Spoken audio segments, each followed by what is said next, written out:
Now, I should stress at the beginning here that while the expansion of BRICS is very important, there is one country that probably is not going to be part of BRICS.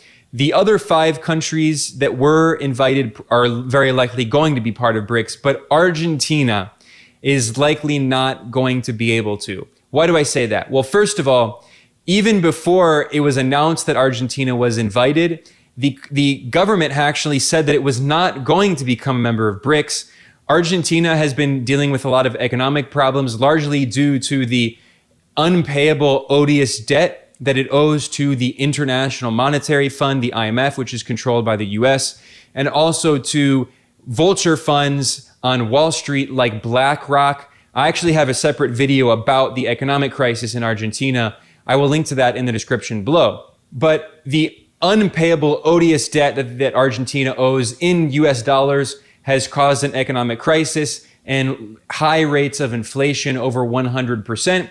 And that has meant that the current government, which has been trying to join BRICS, it's likely going to lose the presidential elections that are coming up in October this year.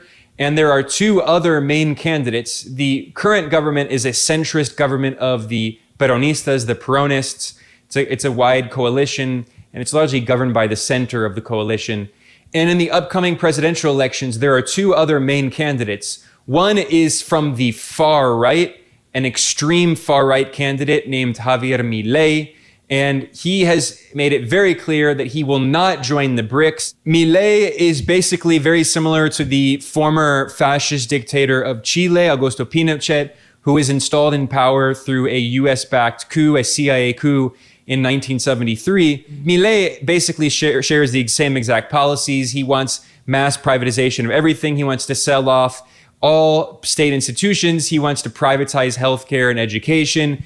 He wants to create private prisons. He wants to militarize the police and militarize the country and basically create just a far-right fascistic regime with extreme libertarian economics. He wants to make it legal to sell human organs.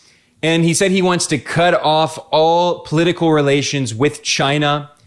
And when he was asked about BRICS, Milei said very clearly, quote, "Our geopolitical alignment is with the US and Israel. We are not going to align with communists." In a separate interview, he said that China is uncivilized and barbaric, and he said that he wants Argentina to only be allied with the so-called civilized West.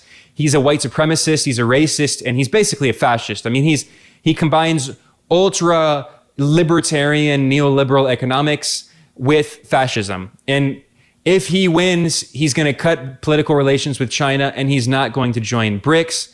And the other main candidate in the elections, who's another very right-wing candidate, but not as fascistic and extreme as Milei, is Patricia Bullrich. She is from the right-wing party of the former multimillionaire oligarch president Mauricio Macri. And she also made it very clear in a speech that she will not join BRICS. And she said that she wants to break off relations with Russia and support Ukraine and NATO. And she also condemned Iran. She's a very pro-US candidate, basically another US puppet.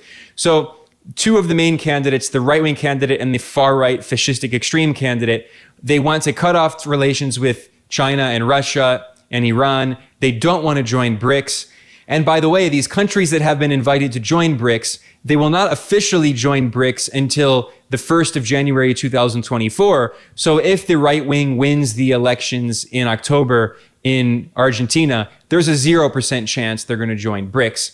I mean, even the current centrist government, which is a little more independent, even they have flip-flopped on this. They said they were not going to join. Now they're saying that they're going to join. So, I mean, the reason that Argentina was invited to join BRICS is because Brazil's President Lula da Silva demanded it. He said that Argentina has to be invited because he wants to increase Latin America's role in BRICS. Right now, excluding Brazil, the only other countries are in Asia and Africa. Well, if you include Russia as part of Eurasia. So now we see BRICS expanding and including more and more countries in Eurasia and Africa.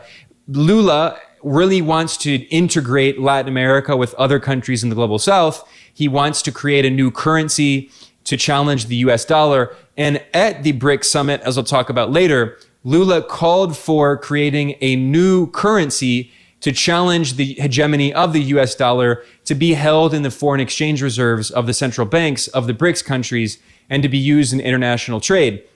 So Lula wants to challenge the US dollar. He wants to economically and politically integrate Latin America with other parts of the global south, because he recognizes that that's the only way to challenge the hegemony of the United States, which has organized dozens of coups overthrowing democratically elected left-wing governments in Latin America, including in Brazil in 2016 and 2018 against the Workers' Party. So he understands the danger of that. He understands the danger of US sanctions and blockades against countries like Venezuela and Nicaragua and Cuba. And Lula has called for Venezuela.